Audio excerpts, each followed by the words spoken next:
Good morning everyone, welcome to my mini blog. আশা কৰোঁ আপোনালোক সকলোৱে ভালে আছে। একেটাক দেখছে আমাক ৰাতিপুৱা উঠাব আহিছিল, আহি কিনে মোৰ লগত ঘুমাব ধৰিছে আৰু বতৰটো কেনে কৈছে এবাৰো খুন্দিব নাই কিয় জুই পাইছে, এই ঠাণ্ডাতে থাকবা পাৰা নাই। তাৰপাছত চাহ তাহ খালোঁ আৰু মায়ে কালি বনাইছিল এইখন পিঠা। বৌ আৰু এইফালে মাক সেয়া কৰিব আহিছে। আজি অলপ মনটো ভাল লাগি আছে। আমাৰ মানে বা শুনাইব গোটেইকেইটাই বৰমাহাৰ ভাত খাব মাতছে। আহি পালাক দে কিবাকে, এই পেপাৰটোৱে খালি পেপে কান্দি থাকে। কিন্তু শুনাৰ সেয়া কৰিব ধৰিছে। আহুন আহি চাহ তাহ খালা। ইফালে আৰু আজি বৌ এখন কামত আৰু বিৰাট ব্যস্ত আৰু আজি পেপাৰটোক দেখছে না লঠি নকয় কাঁহী বাতি বাজি লঠি কৰিব ধৰিছে। তাৰপাছত মই মাংসৰ আঞ্জাখন বনালোঁ মুৰ্গীৰ। সৰু গোটে ভাত খাব দিছে। তাৰপাছত ডাঙৰবিলাক আকৌ দিছে, দাদা শাক ভিন্দু শাক এনেকৈ কাবাক দিছে। পাপ্পা গাত বল নাই, পান পাৰ বাগিছে বৰমাটোৱে। ইফালে কেতিয়া নাচপা ধৰিছে দেখোন কিবা।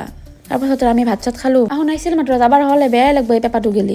তাৰপাছত ৰাতিৰ কাৰণে আমি বেম্বো চিকেন বনাব ধৰিছোঁ। দাদাই চুঙাটো কাটি দিলাক, নাজানো আৰু কেনেবা হয়। প্ৰথম বনাব চেষ্টা কৰিছোঁ, হ'ল দেচোন কিবাকে, কেনেবা লাগে খাই লৈ আৰু ঘুমলো আৰু good night, Tata, bye bye.